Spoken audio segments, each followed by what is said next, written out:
Hello fellas. Regarding the West's problems with that certain ideology, yes, with my granddad looking down behind me, I feel it my duty to tell you that the Quran and the Hadiths and the whole ideology of Islam is absolutely Nazi, evil, warlike. I mean, who occupied the Middle East for 600 years before this barbarian raised his ugly head? Who was it? It was the Christians with a few Jews. Yes, obviously, the whole of the Middle East, Syria, Egypt, Lebanon especially, is right in the backyard of Palestine, now called Israel. This is in their backyard.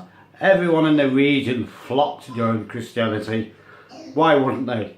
It's right in his backyard, for God's sake. They'd all heard about the miracles. They'd all heard about the good he'd done in the local populace. They all learned how he'd suffered for his local people. Why wouldn't they be flocked to it?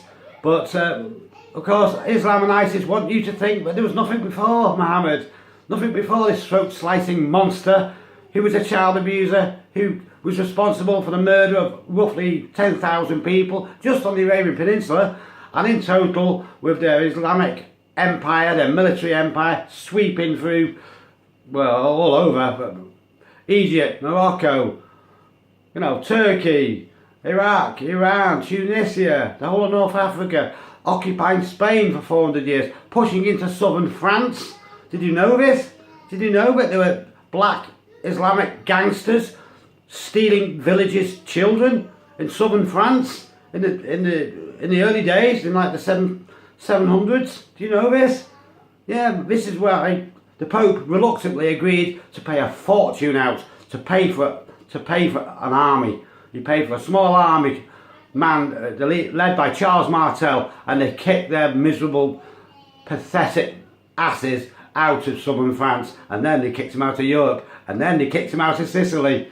They kicked him out of the whole of Greece eventually, because they were known for their savagery, for kazook. What's kazook? Yeah, a torture for Christians where they shove a very sharp wooden or metal spike right up your ass, your ass, right up through your body, avoiding the heart.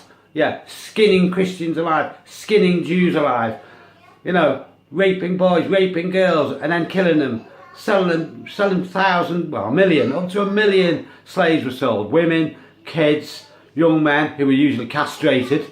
Yeah, so that they could work with Islamic women. Yeah, this is the true Islam, and you can read about it in the Quran if you can find the correct site. But of course, luckily, there's a few patriots who've already done it for you, like Jada Franson, Paul Golding, Tommy, and a few American guys. So you should pay heed. Pay heed to your ancestors' sacrifices. They knew what they were doing, even if our modern leaders don't. Excluding Mr. Trump, of course. He obviously knows his stuff. Okay, see you guys. And a big thanks to Mr. Trump with the tweets from Jada Franson. You spoke the truth when nobody else will, mate. Okay, see you. Bye-bye.